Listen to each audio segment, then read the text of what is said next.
Hi, I'm Sarah Trott, and welcome to the Fourth Trimester Podcast. I'm a new mama, and this podcast is all about postpartum care for the first few months following birth, the time period also known as the fourth trimester. My postpartum doula, Esther Gallagher, is my co-host. She's a mother, grandmother, perinatal educator, birth and postpartum care provider. Fourth trimester care, our topic, is about the practical, emotional, and social support parents and baby require. And importantly, it helps set the tone for the continuing journey of parenting. Hi, this is Sarah Trott. Welcome back to the Fourth Trimester Podcast. I am here with a special guest today who I'll introduce in a moment.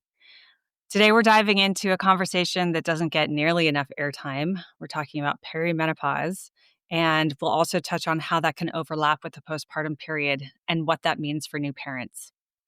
Joining me is returning guest Dr. Shosh Bennett, known around the world as Dr. Shosh. She is a pioneer in maternal mental health, and she has helped tens of thousands of families through postpartum depression, anxiety, and beyond. She's the author of multiple books, including Pregnant on Prozac, Beyond the Blues.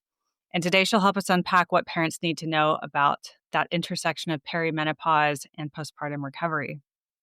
And I am so excited to have her here. Thanks again for coming back to be with us, Dr. Shosh. Oh, Sarah, anytime. I'm really delighted. And I want to commend you. This is the first podcast that has ever approached me to speak on this particular topic. And it's so incredibly important, and it raises so much confusion and wonder about, what do I do? Is this real? Is this a thing? So I just wanted to say thank you, and also congrats. I mean, I'm not surprised that you're the first, but I just wanted to give you a shout out there for knowing how important it is, and for highlighting the topic. Well, I couldn't think of anyone better to have a guest speaking on this, because you have such a breadth and depth of experience, and you've talked to a lot of families and helped them through this very, very topic.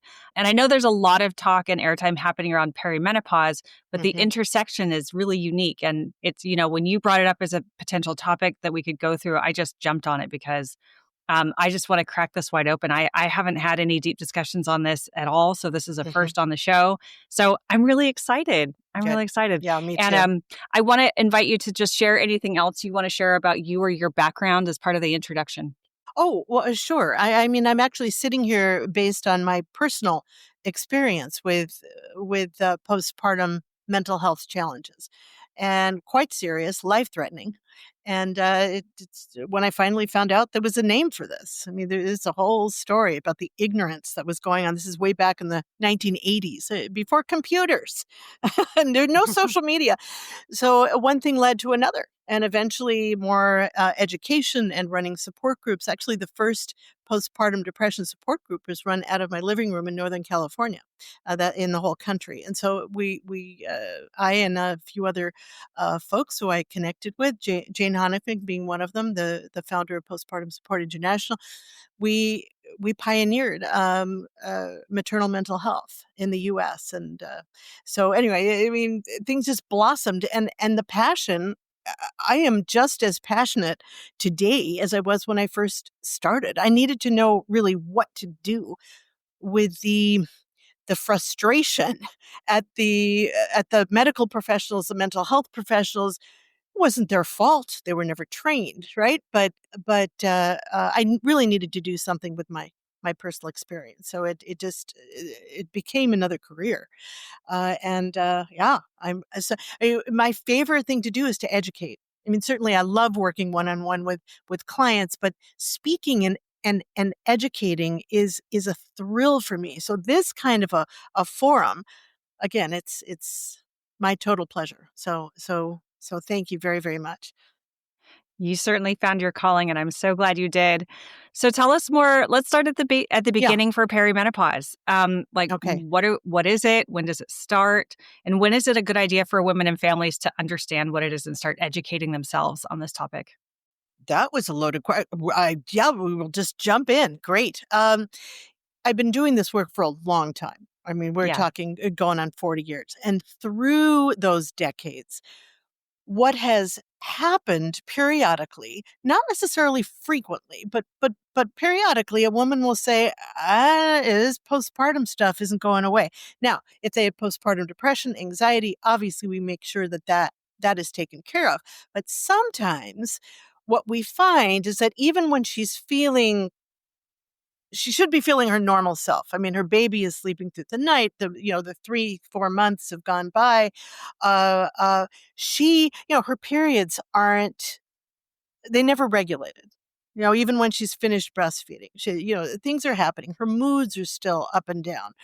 The environment, though, is going right. She's taking great care of herself. She's got her sleep ritual down, but she's still not sleeping well. Again, even if baby's sleeping through the night, there's still symptoms happening. She might still have hot flashes. She's still, there might be some mood stuff going on. Again, she's not in crisis like she had been necessarily with the postpartum depression and anxiety. And when that continues, then, again, through the decades, I've thought there might be something else happening here. So question is, often the question I get is, did my postpartum, did the precipitous drop of the hormones, especially the estrogen, progesterone too, postpartum, did that cause perimenopause? The short answer is no. The postpartum drop, whether or not there's a depression or anxiety in there, just a normal drop of the hormones, does it cause perimenopause? No, it doesn't.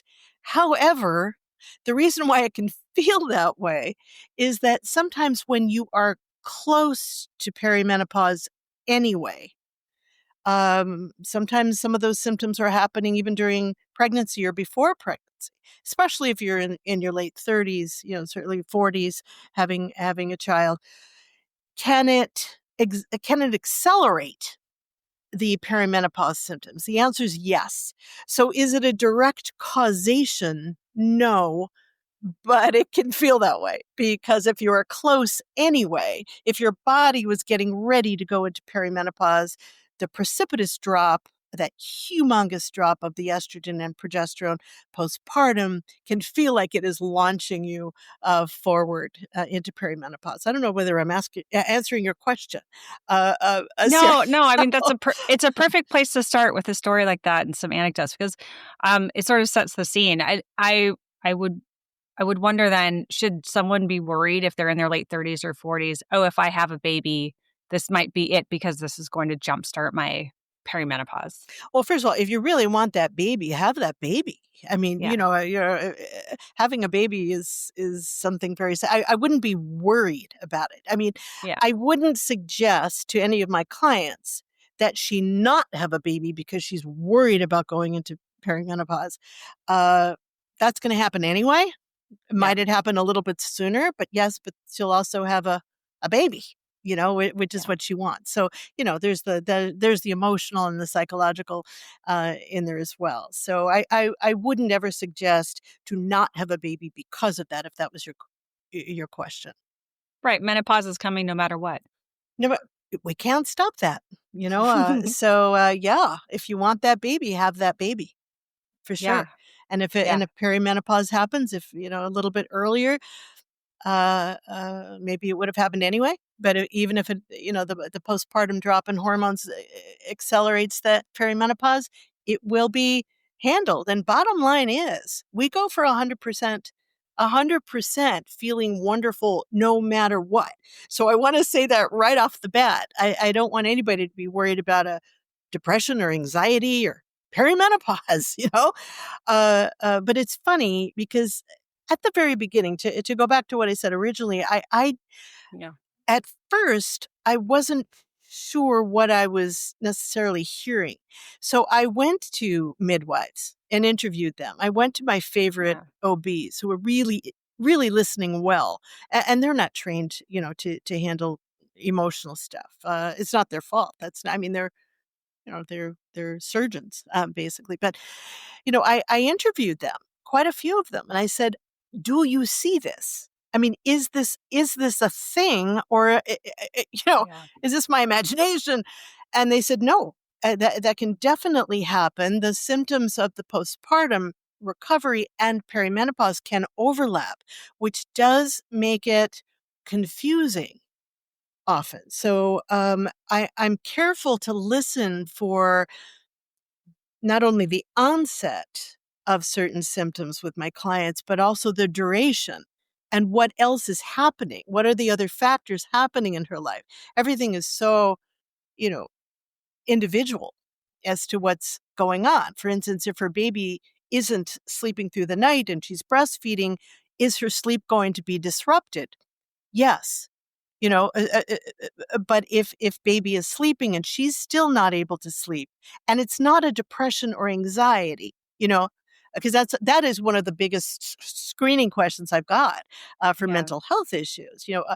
Are you able to sleep at night when your baby's sleeping? If the answer is no, then I'll do screening for I'll find out what else is happening.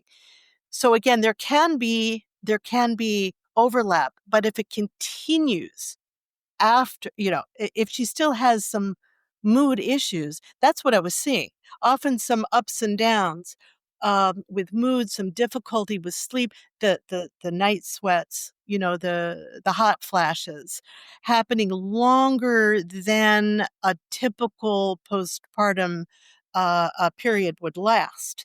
Then we've got a question mark. Nothing to worry about. It's just, you know, you might want to do some testing if you're interested. There are some tests that can be done. But yeah, I mean, it definitely can happen. No worry should be around it. And I'm certainly not diagnosing anybody. By the way, if anybody is experiencing these things that I'm talking about, and you're going, uh-oh, nothing to worry about at all. Might it be occurring? Yeah, but I'm not saying it is, so you can certainly help to, you can go to your midwife, you can go to your OB. By the way, endocrinologists who specialize in this area, they can be great. I'm making a big generalization here. But they know really specific kinds of tests because hormones are part of the endocrine system. Man, I'm talking a lot, Sarah. Interrupt me anytime you wish. This is your show. I am But I'm soaking it just all so in. No, excited to keep talk about going. Okay. Keep No, I going. was Keep just going. giving I was just giving I was commending the endocrinologists I work the closest with because they are so good at giving, for instance, a full panel thyroid test, right? Rather than just a free T4 and a TSH test, which is often the only ones that are given postpartum. That's not enough. There need to be the antibodies tests, and there need to be the FSH tests, and there need to be the T3s, and a bunch of other things. Endocrinologists can be fabulous to help tease out what is going on with the hormone levels if you really want to help to decipher what's happening and what's not happening. And so you recommend those tests to your patients, I mean, regardless of the suspicion of perimenopause, right? Absolutely. I mean, if, for instance, 3 months after we're working together and she's got the support she needs, the physical support, the emotional support, whatever professional support she needs, the nighttime sleep is covered, the nutrition is covered, the exercise is covered, the Dr. Shosh wellness plan, a bottom line. If certain symptoms are still, why is this just happening? If she hasn't gotten tested, well, I will say this, having a full panel thyroid test before 3 months doesn't make a whole lot of sense because postpartum, the thyroid is flipping back and forth, hyper, hypo, but around 3 months, my favorite endocrinologists have told me over the years, that's when the thyroid is going to settle. The levels are going to settle pretty much where they're going to stay. So if you want to find out whether there's a thyroiditis going on, which can mimic both postpartum depression, postpartum anxiety, and perimenopause, for that matter. that's when, 3 months or after, that's when it makes sense to get a full panel thyroid test, as well as some of these others that I'm talking about. hmm It's kind of just amazing that this isn't talked about more. I mean, this is not incredibly common, but it does happen, right? You can have an overlap between these two. And as Yes. you're highlighting, it can be really confusing because new parents are pretty tired generally. So it's hard to Oh my assess gosh, yes, sometimes. but with perimenopause, it doesn't matter. Interesting, you talked about fatigue, tiredness. With perimenopause, typically it won't matter how much rest you get. And that's another way you can kind of tell. Again, I'm not diagnosing anybody, but it's just good to know. It's just a general thing. With depression, same thing. With the postpartum depression, it won't matter how much rest you get. Depression zaps you. So again, can there be overlap? Can it be a little confusing sometimes? Yes. But after a number of months when we know there isn't depression, there might be some mood fluctuations, certainly with perimenopause, but there's no depression, there's no anxiety. You're getting a lot of rest, but you're still really tired. That might be that question mark might go up in your mind. Maybe I'm handling something else here that I want to get tested. Yeah. Yeah. And how would we describe perimenopause versus regular menopause? Oh, well, perimenopause happens before menopause. Menopause is easy. That's when we stop bleeding. Okay, that no more cycles when you're in menopause. Perimenopause is when we get the symptoms typically. So it's the lead up to menopause when the bleeding stops, if that helps. Yeah, So I it's mean, I really just want to start really basic with the definitions here and make sure we cover that ground for anyone who right. isn't totally familiar with that term. And then how long does it last? When does it start? Like what's typical? Of perimenopause, sometimes perimenopause can start in your 20s. I mean, it's not usual, but it can.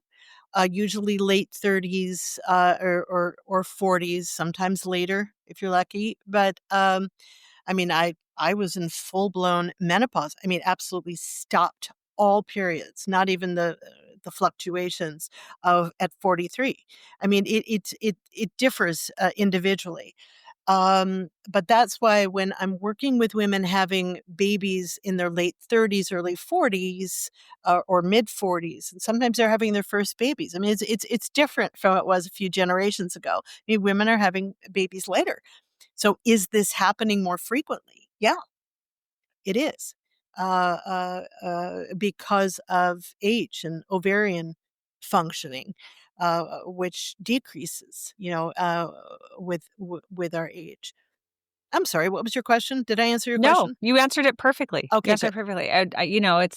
It's one of those things where it seems like it might be more prevalent, but it's also just following the trend, as you're saying, of Exactly having right. babies later, which makes Exactly. sense. Yeah. And that's why I believe, that's why it feels like it's more common for exactly that reason. Yeah. Yeah. And so then if you are having both perimenopause and postpartum, like that can be a double whammy, right? For anxiety or mood or sleep. It can. Now, interestingly, though, it doesn't necessarily mean that symptoms will be exacerbated. For instance, um, it doesn't mean because they might overlap that what you're experiencing, for instance, the hot flashes or the mood swings, will necessarily be more severe. So we don't want you to think that it might be mild. It might be mild, but it doesn't go away. If you're in perimenopause, it's going to keep going Yeah. once you're finished with the postpartum stuff. So it's not necessarily about severity, but it's about duration for sure. Yeah, I mean, for Yeah. instance, with postpartum, once you're through, I'd say normal, I'd say generally normal. Once you're through the first 3 months or so, 3 or 4 months, things should be regulated. Yeah, I mean, your cycles might be off or non-existent if you're breastfeeding. I mean, that certainly can make a big difference. But once you're weaning, once baby is sleeping, when you're generally, you think you should be feeling more like you, and we've checked every other part of your life, the wellness strategy. But you might be gaining weight or slowly gaining weight, especially around your middle, you know, or fluctuate, having a hard time falling asleep or staying asleep. That could be could be perimenopause, because there's there's going to be an estrogen drop. Not only postpartum is there a precipitous drop, but it might stay lower if it's kind of moving you into perimenopause. The estrogen might still be pretty low. The progesterone, which helps us sleep, right? Melatonin might be low. I mean, when estrogen drops, it affects serotonin. Our serotonin also drops, which is the most important brain chemical neurotransmitter in charge of mood.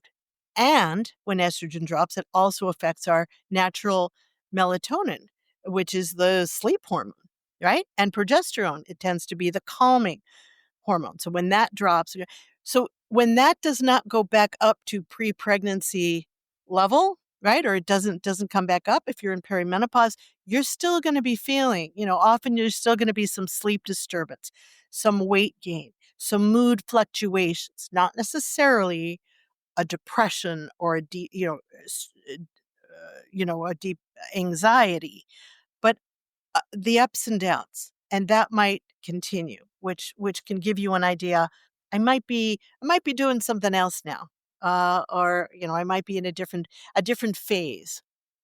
Yeah, I mean, that's really helpful for listeners who think that they, or just for anyone to understand how to spot and how to be more aware of what the hmm differences might be, and just be more aware of, because it is hard to tell the difference.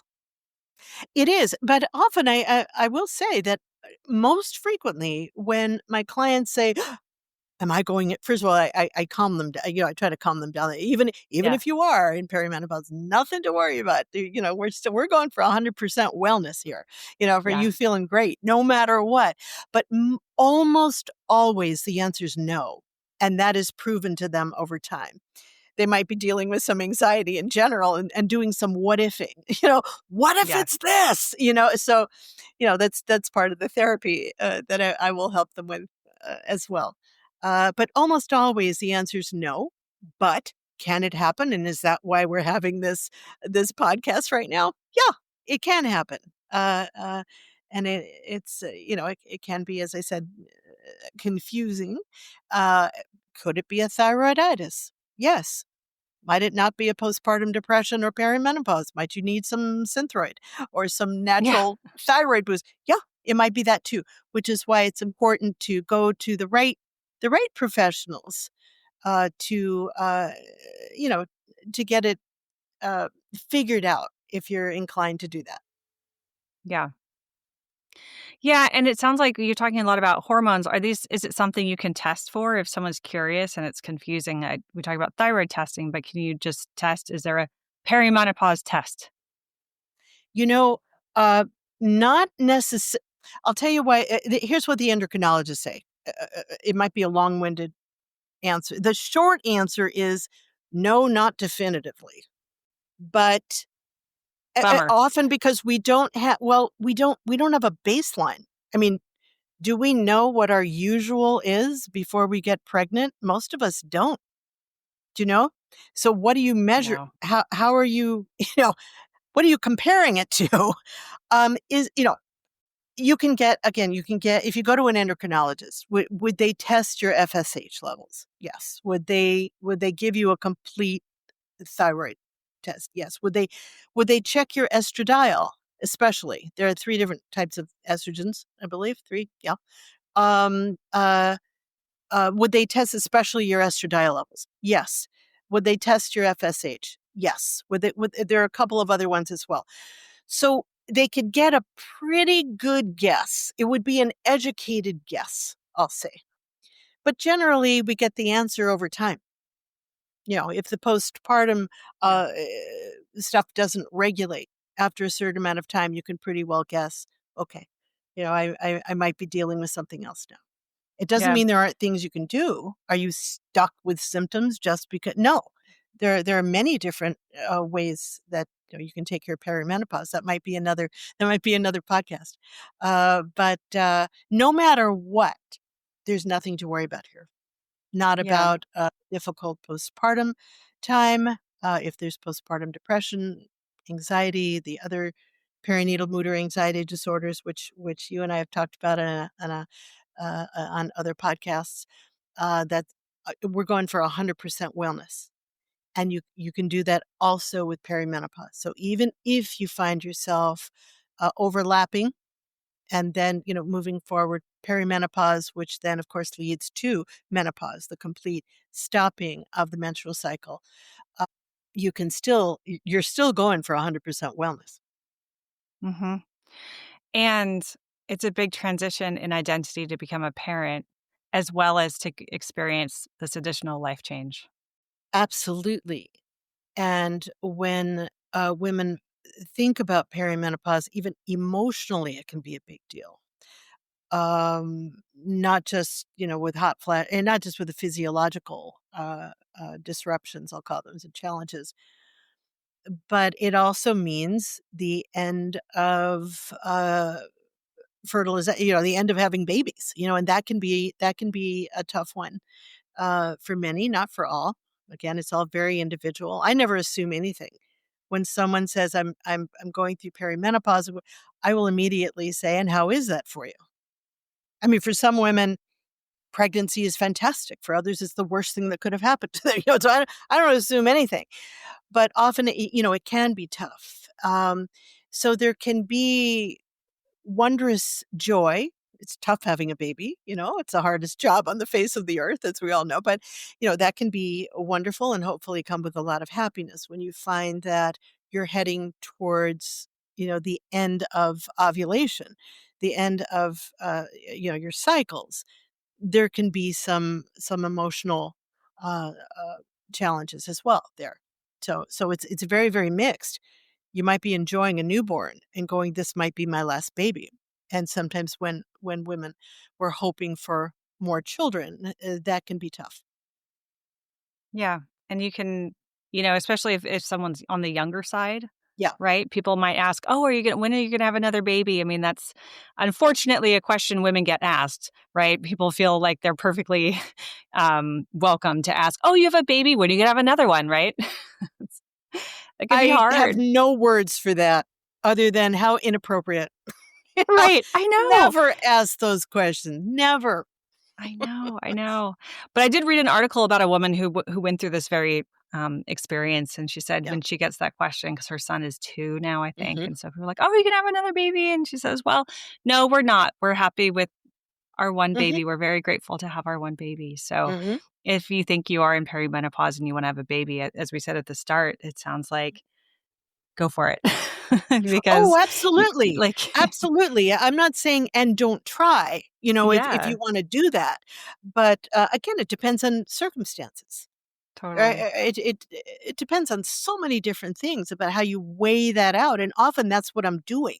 Yeah, When this is a factor, when she finds out she is going through, perimenopause, it feels more there's more urgency. If they were going to right. have another baby, you don't wanna wait too long, right? Because you don't know what's happening with the cycles, how long she's going to be able to conceive. So, yeah, uh, does it mean she absolutely should, no matter what? No, of course not. They need to make it's a huge decision, right? But it does escalate that decision. It does make it more urgent for them to make a decision if they were thinking about having other children. Yeah, Yeah, so if someone has a partner and they're going through this, and I mean, it's a big decision big anyway. decision anyway. It's a big so Exactly. so then We just said that stereo. yeah, exactly. Well, so then speaking of partners, if someone has a partner, how Mhm. can partners and co-parents recognize the symptoms or help respond when their loved ones are maybe struggling with going through both like the perimenopause and postpartum symptoms? Well, certainly with compassion, and Yeah. and helping, using we will navigate this together is often, I mean, it's tough enough going through just one of those, But certainly when you've got a double whammy, Mhm. yeah, I mean, partners certainly want to make sure that she knows that she's not by herself. And you might think that that's obvious. Well, I'm right here. I mean, why wouldn't she know I'm right? It's because the feeling we get, the emotions, and often if there are mood fluctuations, which chances are there's going to be, um, with some anxiety and some down feelings, not necessarily a deep depression, but there's going to be. She might doubt. There's a feeling of I'm alone, even though intellectually it doesn't make sense to the partner. So make sure you use words like "we will get through this together." Mhm. And this must feel really challenging, but I'm right here. I'm not going anywhere. Those kinds of reassurances can really can help considerably. But yes, pay attention to, is she able to sleep at night when baby is sleeping? Could that be a postpartum issue that hasn't gone away yet? Yes, a postpartum, like a mental health challenge of depression or especially anxiety. Yes, it could. But again, if it keeps going, keeps going, keeps going, and she's gotten help for the postpartum stuff, and we're thinking that should really be over, yeah, I'd pay attention to that and maybe suggest to her, don't pressure her, but suggest to her, if she's curious about it, to figure out what's happening, maybe we should go to the endocrinologist or the OB or go back to the midwife and ask some questions. But again, your affect partners is very, very important. If you look worried, she can pick up on that very, very easily. So again, as calm as you can be, to say, if you'd like, why don't we go to the whatever, fill in the blank, doctor, other professional, and and and try to figure out what's happening. Yeah. Mhm. So and again, tests are only as good as what kind of treatment it leads to. Otherwise, they're just tests. Right, it can So cause more anxiety if you're like, "Okay, well, I have information, but what do I do with this?" exactly right. And, as an educator, I used to be my first profession was special education. I used to do all kinds of testing for ADD, for ADHD, for all the, alphabet soup. And often I would say, let's not test. Why? We have a kid who can't read.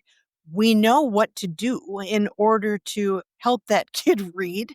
Yeah. They don't necessarily need this diagnosis and this, unless it helps with insurance and other things. That's a whole other topic. But, bottom line is we need to help that kid read, for instance. And so if a Yeah. test can lead to the diagnostic information that can then lead to a particular methodology to help him or her, great. But if not, you know, let's just use what works and help them. Make sense? So Yeah. hopefully that analogy made sense to folks. But if, for instance, you go to an endocrinologist and there are specific tests that can decipher, what's happening, and then if it looks like it might be perimenopause, there may be some bioidentical hormones that can really, really help at that point. We're no longer waiting for the postpartum hormones to do the, we're now into something else. Might it lead to other types of treatments, physical or mental health treatments of various kinds, spiritual treatments of various kinds? So that makes sense. If you want to get the information so that it might lead to some practical and useful treatments, that then it makes sense to get some testing. Yeah. I love that because otherwise it's your time, your money, your resources, and then I what mean, comes out the why? other end if you only like yeah, you want something actionable, you want an answer that's gonna lead Exactly. to something, a step you can take. And since you mentioned treatments, what are some of those treatments, some of those evidence-based strategies people can use, for handling perimenopause? Perimenopause? Oh gosh. Well, again, I don't give medical advice. I'm a PhD. I'm not an MD. So again, I'm making that making that disclaimer. I happen to be a believer in at least low dose bioidenticals, and bioidenticals are not created the same. What I use, so you need to go to somebody who you really trust, and you want to read the research. But um, uh, what I personally used and what I've sent, I'll educate my clients. I don't tell them what to do, but I will send them data Yeah. and also help them decipher it, because sometimes the research is, you know, makes you go cross-eyed. I use Chinese herbs. Oh, I okay. found an amazing person that with perimenopause, the hot flashes would just make me, I'd have to peel off my blouses, every 20 minutes. It was pretty intense. Yeah. And the herbs were enough over, I would do it once and then they'd come back a little bit. I'd do it again. They come back even less. I think I did it 3 times, and after that, the tree. Again, I'm just talking about my own story, and what works for different people are certainly different. It depends also what you believe in doing. It depends, what you. Yeah, it just depends on a lot of different factors. So there's not one way to go. Um, there are. There are a number of different medications that I know different folks go on. Certainly, things for sleep. There are sleep herbs. I want to give an endorsement. I get no kickback. I want you to know, zero kickback from this. I did help these incredibly brilliant researchers with some research that they posted on their website. But if you go to Low Blue Lights, LOWBLUELIGHTS, all spelled out, lowbluelights.com, these researchers from John Carroll University, it took them 7 years to come up with a special lenses. And there are plenty of wannabes out there that are cheaper. I suggest you go for the real thing. You only need 1 pair for your entire life. You wear them a couple of hours before you go to sleep. It helps the natural melatonin start flowing. And what I do, not only for my postpartum clients, but for those going through perimenopause or an overlap, as we're talking about today, those low blue lights glasses, and also you change out the bulbs, for instance, in your night lights and things, so it never breaks the sleep cycle. So if you're getting up to pee, which often happens with sweats, right? And needing to drink more because if you get up at night, if you've got those lights on instead of your regular lights, you can get back to sleep a whole lot easier. And it's not swallowing melatonin, although that can work for many people as well. In answer to your question, Sarah, often people take a melatonin or other types of herbs that are fine with breastfeeding and fine, if you're taking care of an infant as well. But anyway, those glasses can be pretty amazing for helping natural melatonin. I use them when I cross time zones, which I did very recently across 3 time zones, and I don't get any sleep issues. There's none of that jet lag stuff when I use those particular lenses. So sorry, I didn't mean to go off on an infomercial, but they're so great and they're natural. There's nothing Right. invasive.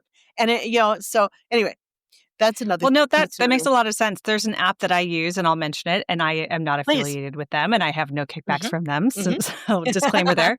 It's Right. called Time Shifter, and they employ different strategies, and one of them is similar to what you're describing for helping avoid jet lag, using dark sunglasses or different light situations to help your body adjust gradually ahead of your trip, Wonderful. so that Wonderful.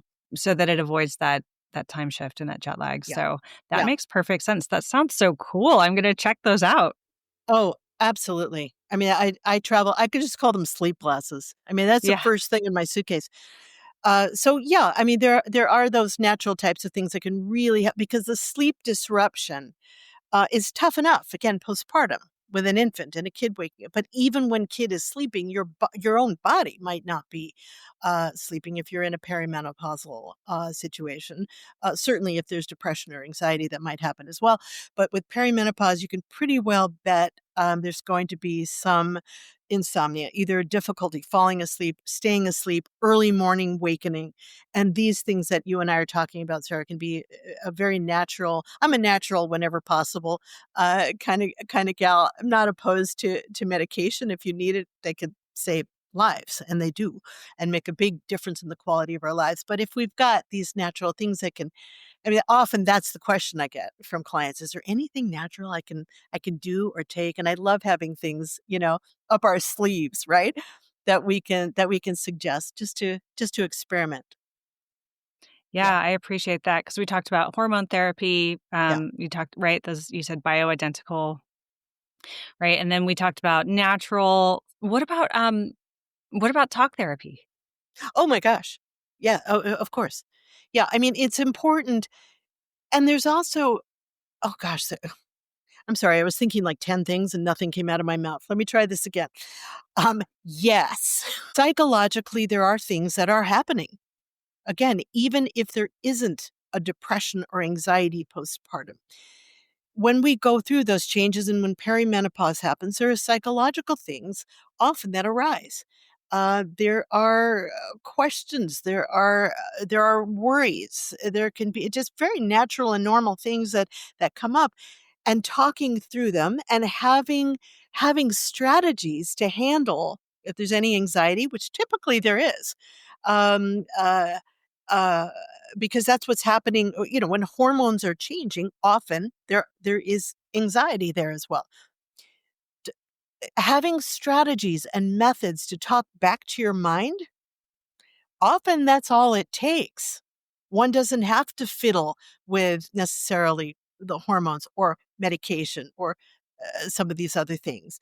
If you've got a way to handle the what ifs. I talk about what ifs a lot because with anxiety, there's often a what if this happens? What if that doesn't happen? What if this and what if that? And I'll help my clients quite effectively with simple step number one. This is what you say. Step number two. Step number three. And often that's enough to help them back to sleep. So that's something Mm, that talk therapy can be extremely effective with. And certainly if there are other factors going on, if there's yeah, grief, which sometimes there is with yeah, perimenopause, if their situation is that they're not ready to have another child, they thought they were going to, different things pop up. Again, it's very individual what they might want to talk through.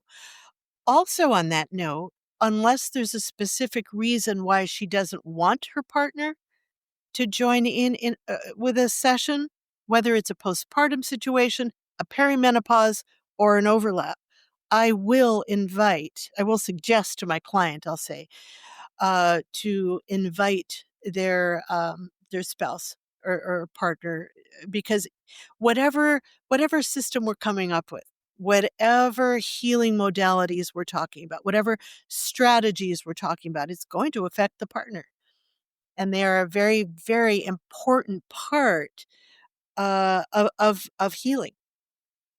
hmm yeah. For those who have partners, of course. Yeah. Yeah, Oh, absolutely. And sometimes it's not necessarily a partner they are living with. It might be their mom. It might be a really close friend who comes over and visits a lot.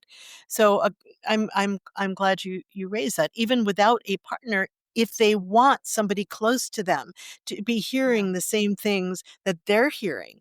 Oh, I mean, there's a whole chapter in Beyond the Blues, and also a lot written in Postpartum Depression for Dummies, that I included for family members and other loved ones, just for this reason. Yeah, so that my clients will feel more supported. I mean, support can make the difference. yeah, We know that, how important just that factor is during labor and delivery, is what I was going to say. Just the factor of, does she feel emotionally and physically supported? Again, mainly emotionally supported. Typically, hopefully, she's got the physical support. But just that factor alone, if she's not feeling supported, even if the support is there, but if she's not aware of it and she's feeling alone, that can launch her into a depression. That Oh, can that yeah. can that can make her honestly, it can be traumatic, things that need to be worked out later. So, again, having somebody join her in a session or more with me or whoever, whatever specialist she's working with, that's another thing. Work with a specialist. This isn't a place I feel really strongly about this. Don't skimp here. I mean, eat spaghetti for a month if you need to, but don't skimp on your mental health. I mean, whether you're working with me, somebody I've trained, a colleague, work with somebody who really gets it. This is a specialty. So just working with a therapist who is great in women's health, it might not be enough. I mean, you want somebody who really understands the postpartum stuff, what can happen during perimenopause, and most definitely what happens when they combine, not only physically but emotionally. So work with a specialist who really gets it. Be ready to pay out of pocket again, because if you're just doing a copay, $5, that's lovely. As far as your pocketbook goes, time is important, and you want to get yourself and your family on track as fast as possible, so that your family is rotating around you. So you want to be as well as quickly as you can be. So you know, I feel very strongly about this. I'm sure, Sarah, you join me uh, with that opinion. Oh, definitely. What would someone look for in terms of credentials or experience to find someone who has that specialty? It's not necessarily it's not necessarily does the person need to be a PhD.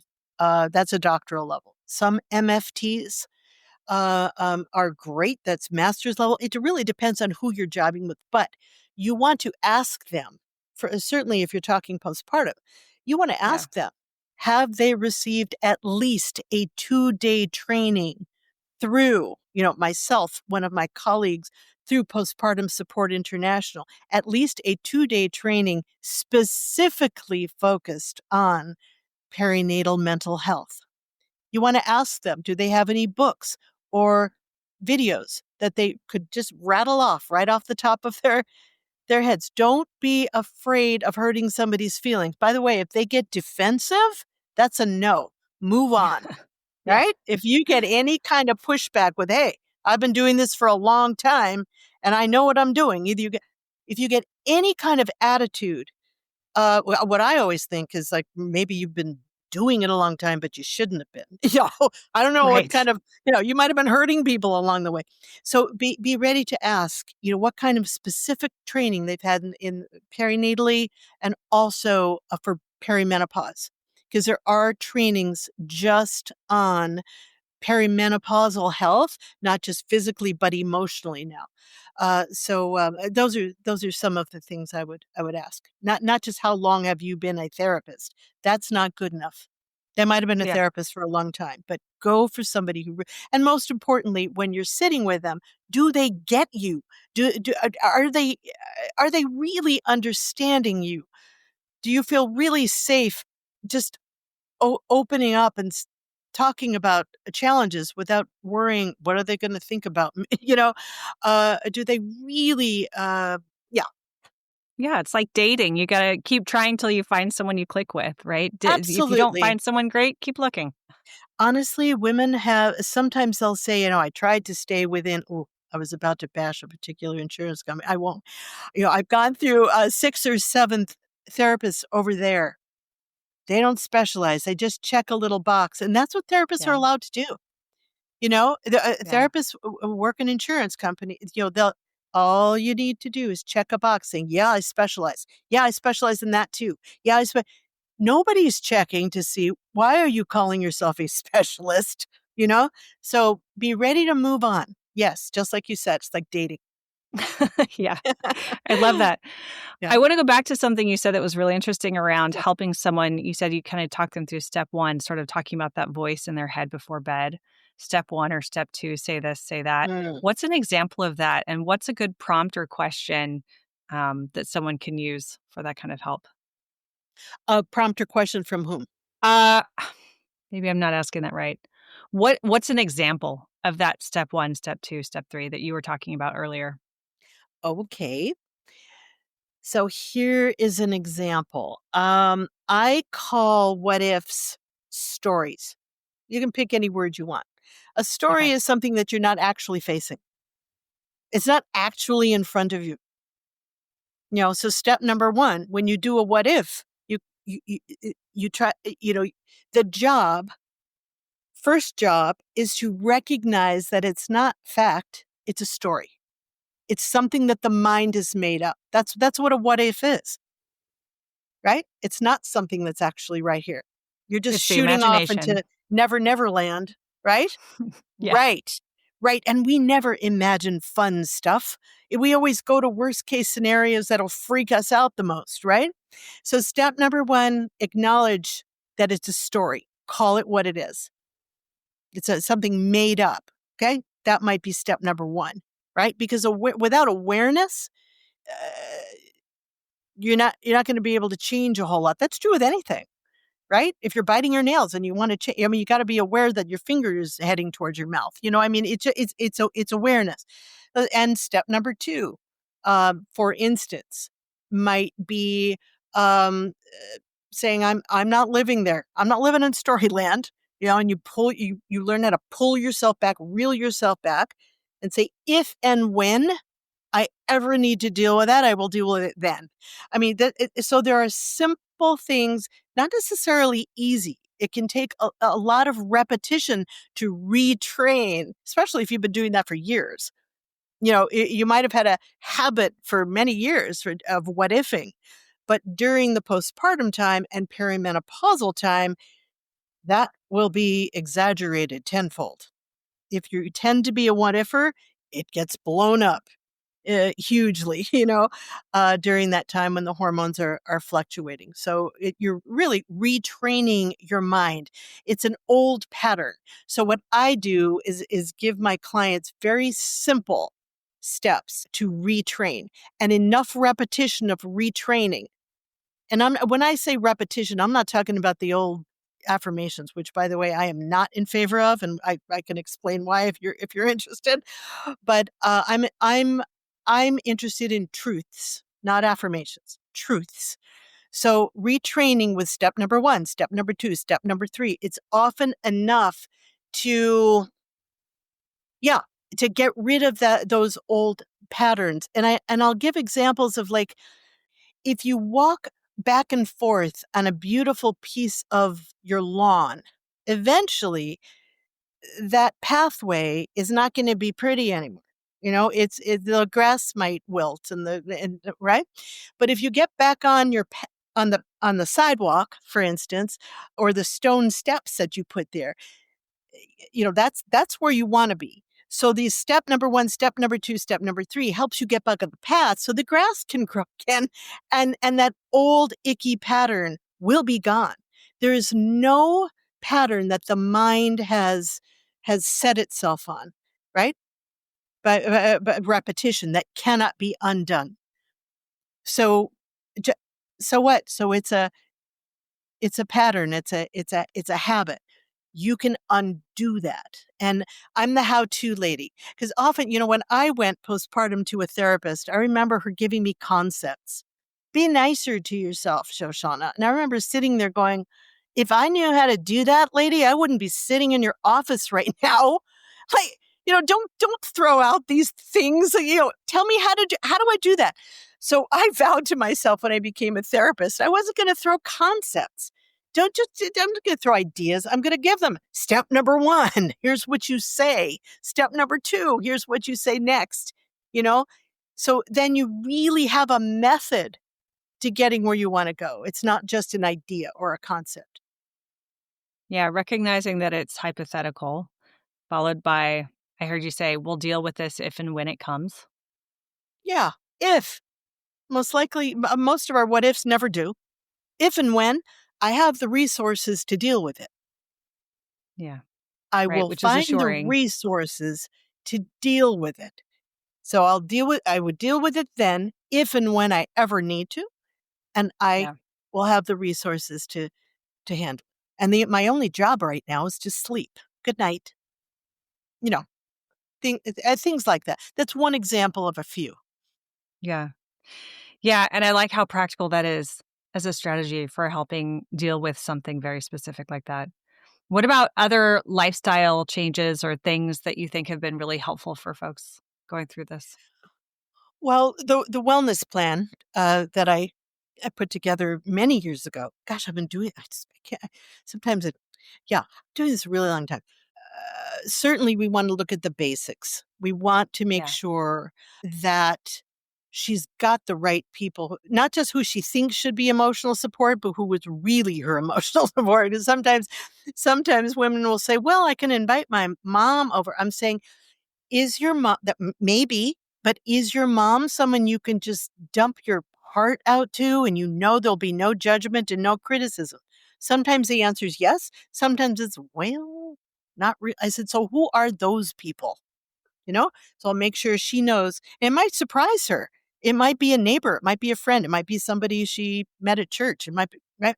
But those are the people she wants to really rely on. Who is helping her physically? Maybe taking care of a toddler or babysitting the infant so she can have some regular time to nurture herself. This is true for postpartum. It's true for perimenopause. It's certainly true when they're both happening, but you want your physical. Do you have somebody cleaning your house? If not, okay, that's fine, but you still need some time to yourself, only for yourself. You're not doing chores during that time. You're getting a massage, or you're taking a nap, or you're meeting a friend or something. You know, exercise. And even if postpartum she's healing and she doesn't have the green light from her midwife to get back into her regular exercise, there are still some things she can do for her mental health and physical health, whether it's certain types of breath work, for instance, that can help her endorphins and really help help oxygenate her whole body and her brain. So there's exercise. There is definitely eating in a particular way. This is true, I have found, by the way, postpartum and also for perimenopause because of the similarities sometimes of what's going on with the hormones. Would you like me to get specific, Sarah? Yeah. Yes, please. Okay, there's a specific combination of foods. Again, very, very simple. Because again, overwhelm often happens when serotonin drops, right? Which happens when estrogen drops. A really solid protein. And what I mean by that is meat, fish, poultry, or eggs. Those are the very best. And yes, if you have specific nutritional, programs or issues or challenges, whatever, if there's an allergy, you're not going to, whatever. Certainly we individualize, but meat, fish, poultry, or eggs, whenever possible, a little bit of that, even if you've lost your appetite, a bit of one of those with a complex carbohydrate. So not a cupcake, high sugar, but vegetable, fruit, quinoa, rice, potato, something, a really good carb of some kind. It could be a slice of fresh deli meat on a whole wheat cracker. I mean, just a nibble around every 3 hours that can really help brain chemistry. And again, this isn't medication. This is natural. There's a lot nutrition can do. A tremendous amount. By the way, we didn't talk supplements at all. That might be a whole other thing. But yeah, I mean magnesium and D3. And again, I'm not telling anybody what they should take or not take, but there are many ways one can supplement if you find yourself deficient in any of those. Even checking iron. Iron might be low, which is adding to the fatigue or even causing the fatigue. So that solid protein with a complex carb around every 3 hours can do two things. The protein is helping to keep the blood sugar even. Blood sugar fluctuations happens with hormone drops, which many people don't know. So helping to keep your blood sugar even will help your mental health. Okay, so that's what the protein is doing. And by the way, dairy and nuts, they just don't cut it. I mean, it's better than not eating, but it doesn't do what meat, fish, poultry, or eggs can do. So that's what the protein is doing. The complex carb is helping the tryptophan cross the blood-brain barrier. Tryptophan is a precursor to serotonin. Serotonin, we were talking about earlier in this program, it's the most important neurotransmitter for mood, for regulating mood. So it's together, not one or the other, right? A carb by itself actually isn't good for the blood sugar necessarily. And a protein by itself could actually exacerbate anxiety. So together, it seems to be this magic. Again, is it a cure-all? No. Can it really be an amazing boost and help in recovery and just kind of normalizing things, adding in whatever else you might need in your particular case? Yeah, it can make a big difference. So with concentrating on sleep at nighttime and qualitative sleep, and not just, a few minutes here and then you wake up with night sweats, but really working on getting sleep and solid nutrition and getting some time just for you to recharge and making sure you've got a one or two people. That's all you need to really talk to and get your reassurance from, and distract you when you need to be distracted. Those kinds of things we talked about as part of the wellness plan. It can make an enormous difference. And sometimes it can be, that's all you need. I mean, let's say you've checked your thyroid, everything is fine. You don't necessarily need any supplementation there. Sometimes you won't need, or often you won't necessarily need medication to help you through. And I will say something about that. Often, women going through postpartum depression and anxiety and other mood anxiety disorders, if they truly need medication, great, it can save lives, and I'm all in favor. I wrote Pregnant on Prozac for a reason, but also in that book and in the other books, often it is not needed. And so, what my favorite doctors will say, no matter what you might be experiencing, whether it's postpartum issues, whether it's perimenopause or both, get a full assessment first. Whether it's going to me, whether it's going to a colleague of mine, whoever is, as I said, really a specialist in these particular hormonal issues, mental health wise, to help tease out what might be happening, what might not be happening. Don't be too quick to jump on a medication if if it's a thyroid issue. An antidepressant isn't going to help you, or it's not going to help you get to 100%. It needs to be treated with thyroid. If it's a mental health issue, if it's something about your living situation, something going on that needs to be handled, or it's a sleep issue, or it's an appetite issue, you need a solid, very workable, practical, I'm all about practical, plan of action, a strategy to help you. Do that first. And then we can see what's left to be handled.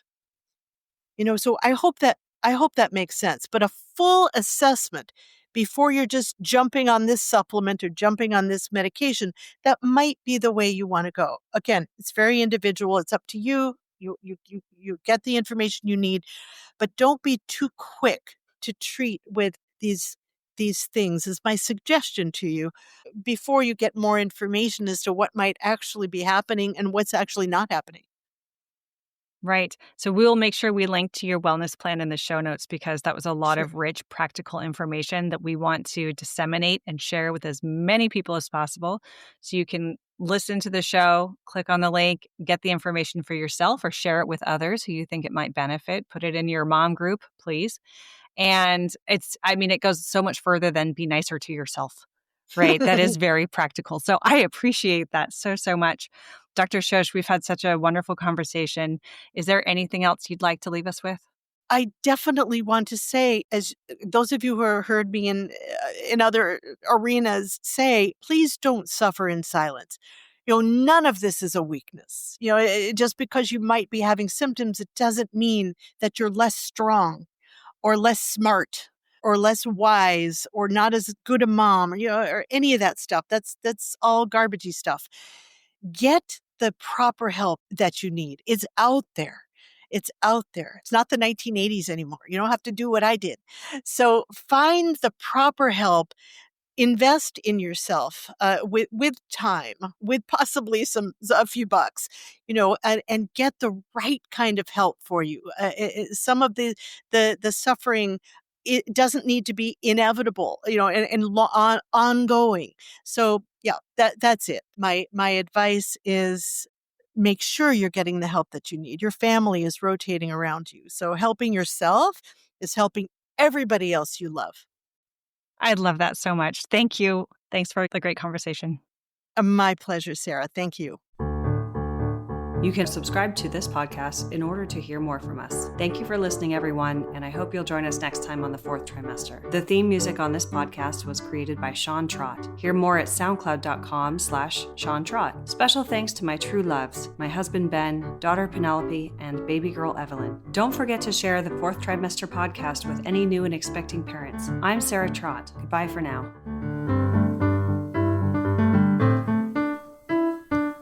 Hello again, bicycle man. I know you're doing all that you can. I wrote the song, simple and true. I wrote the song, I'll sing a song for you.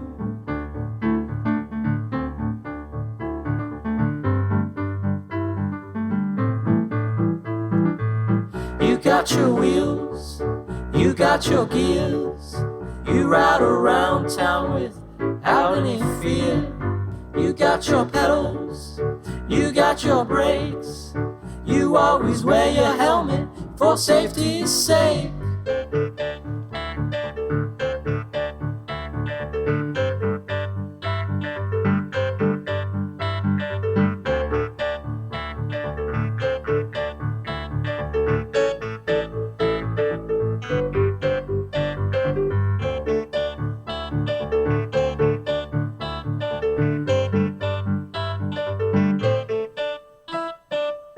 Hello again, bicycle man. I know you're doing all that you can. I wrote the song, simple and true.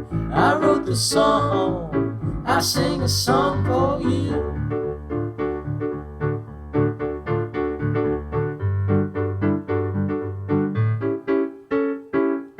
Hello again, bicycle man.